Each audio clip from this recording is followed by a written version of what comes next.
is autism? Autism is a neurobiological disorder. It impairs your ability to relate to people. It impairs your ability to process and synthesize information. It impairs your communication skills. It can manifest with sensory deficit. Autism is a neurological disorder that affects a lot of children. It just has the kids working on a different plane. Autism is a neurological disorder that has a very wide range, and all the 5 categories are considered within the autism spectrum. 2 of them are degenerative, which is childhood degenerative disorder, and Rett syndrome, where the children have skills and lose them as they grow older. The other 3 involve autism, typical autism, Asperger's, and PDD-NOS. It's a disease you're born with, and it makes you act weird. Autism is a disorder that is believed to be neurologically based. Actually, a common name for what is really autism spectrum disorders. At one end being those children who are called autistic, the ones who have no connection with their environment around them, no language, not much social interaction. And then at the other end of the spectrum are those individuals that are very high functioning, who have language, who have usually a gift in some particular area or some area of expertise. However, they still have some communication issues and some social difficulties, as well as repetitive motions. Sometimes it's repetitive things that they say over and over, or things that they only want to talk about. Autism is a disorder that affects the communication skills and planning skills of a child or an adult.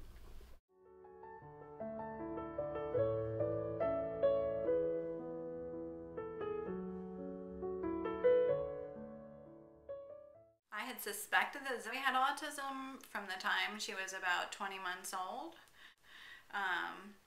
I would say things to her like, "Don't do that, Rain Girl." She would hit herself with an open fist. She would engage in repetitive behaviors, and she wasn't developing language, so I was not shocked. I was angry and sad, but I was not shocked. When we first found out Zoe was autistic, we didn't know anything about autism, never heard of it hardly, and we were quite surprised. We knew something wasn't right. We knew she had physical disabilities, but we knew that it wasn't something that was going to be easy to work with, but we figured we'd work with it. So we had OT, PT, speech, and itinerant education, and we also did floor time therapy, and we did ABA. We did interactive metronome. When I first started to work with Zoe on a consistent basis, we were working mostly on social skills, and I would do floor time therapy with her, helping Zoe to engage. In more recent years, we started working on some academic skills. We do some handwriting, we do sight words. She does we do some other phonetic kinds of things where she, sounds words out. Sometimes we use word cards and put them in sentences, and then she reads the sentences, and then she answers the question, because usually I use a question first, and then she answers the question, and I put the word cards out, and then she reads the answer. We work on some daily living skills, because it is our hope that someday Zoe will be able to do some things independently, and she needs to be able to fix herself something to eat. So I've started with things that she can prepare that don't require any cooking other than toast. She has made toast for me. We also work on setting the table, clearing the table, putting the dishes, rinsing the dishes and putting them in the dishwasher. And it's our hope that someday she'll be able to work somewhere, and who knows, maybe she'll work in a restaurant and be a dishwasher, or maybe she will be a bus person or whatever. You know, we'd like her to have some marketable skills, and so we're working on some of those things. Joey was in kindergarten, I guess, when the first time that medication was broached. I didn't want to do medication. We tried the dietary interventions, gluten, casein-free, Feingold diet. That, along with the behavioral intervention, still was not enough, and we weren't seeing the improvements in her that we wanted to see. So I decided to try some medications with her. First, we started with the ADHD medications, and I think we tried every one of them. They were all ineffective for her, and when she was on that medication, she completely went away. So we tried those medications. And she did. She went away. She wasn't there at all. She just picked at her fingers and made herself bleed, and it was awful. And then she would have huge aggressive outbursts, and it was really bad. So we went from drug to drug to drug, trying all the different medications. And the one medication was the Ritalin patch Daytrana. I had to restrain her for about a half an hour. I had to lay on top of her so she wouldn't hurt herself or anyone else. I had to wash the medicine off of her body and just lay there until she lay on top of her until she calmed down on a wooden floor. It was awful. And then finally we tried Risperdal, and Risperdal worked, but made her so hungry. Right now she's on Abilify and fluoxetine, which is Prozac. And the Prozac helps her not fixate as much. The medication is necessary and also awful because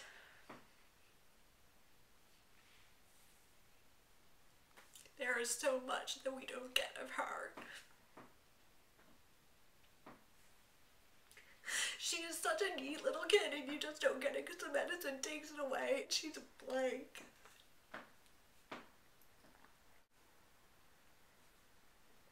She's not there. But without the medicine, she can't live with us. She would have to live somewhere else. And we love her. We want her to be with us. And if she wasn't with us, she'd be even more drugged than she is now. Since my daughter's been about 21, I've started taking her to conferences where there are other people on the spectrum speaking. She's seen Temple Grandin twice now. Temple Grandin is an American doctor of animal science and a professor at the Colorado State University. She's a best-selling author and consultant to the livestock industry on animal behavior. She also has Asperger's syndrome, which is a high-functioning form of autism. Temple Grandin has been a big influence on how people see autism. She's one of many people who have helped explain it. There are many people on the spectrum who have begun over the last few years, over the last 10, 15 years, to share their experiences with the public, to share what it's like to be on the spectrum, to share the challenges. All of this sharing has really helped a lot of other people to gain what's going on and to gain an understanding of how different the world is for people that are on the spectrum. Temple Grandin said that no matter how many times I go to speak, I am never comfortable speaking among other people. I may do it, I may force myself to do it, but I'm not comfortable doing it, and I never will be able to. But because she led the way, a lot of other people, advocates, are going out there now and are presenting at conferences. I've attended different workshops in the city and down in Virginia, and I met Temple Grandin. She was speaking at a church out in Chester County, and Karen and I went to that and it was very interesting, and she's a very interesting woman. And like she kind of, because she has overcome a lot of her inabilities, you know, you hope that someday something will click and, you know, your child will, you know, be able to do more. Over the years, Zoe has tried to participate in a lot of different activities. We've tried gymnastics. Zoe likes to move around, but gymnastics was difficult for Zoe because it's so loud and open, and that was too difficult for her. The one thing that really worked for her, and it was so awesome, and the people were fantastic, was a little music outfit called Making Music, and they were just fantastic with Zoe. They didn't care. She jumped around, and the other moms at first would, you know, the first couple of sessions, they would look, but then, you know, they would get used to Zoe. We tried dance at Darlington Art Center. She did classes for a couple of years, but then as the kids got older and the dance moves got more complicated, it was more difficult for Zoe to follow along. And even my aunt went with her to try and support her in the dance lessons so that she could still participate, but it was just, it was too much for her. She has been going to an after-school program at Elwyn. It's a socialization program for children on the autism spectrum. She does that 3 days a week. Medical insurance pays for that, the medical assistance that we get because Zoe has special needs. That is fantastic. She loves it. And the people there love her. In the summer she goes to their summer camp. That's 7 weeks long. It's from 9 to 2.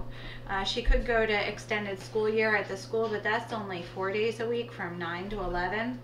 And it's really just academics, and Zoe really benefits from the whole camp experience and getting to swim and go horseback riding and just be with the kids and do summer camp types of vacations for us. I don't take the kids on a vacation anywhere by myself. I always go with support. Either my parents and sometimes my parents, and sometimes I will also pay one of the cousins to go with me and give me a little extra support. Amanda has provided services before. Samantha has provided services before. And they come and they just help out and give me a little break every now and then so that I can give Frankie the attention he needs. Frankie, you know, Frankie and Zoe are so different, and he's so good to her, and he gives up so much. In the morning, I make sure she brushes her teeth and gets her socks and shoes on, and make sure her jacket's on. I feel like there are times when he just needs it just to be him, so I'll even take him away for a weekend, just the two of us, so that we can do whatever he wants and we can go to restaurants without having to worry about leaving. He gets special trips, special gifts for being the big little brother, because he helps out a lot too with Zoe.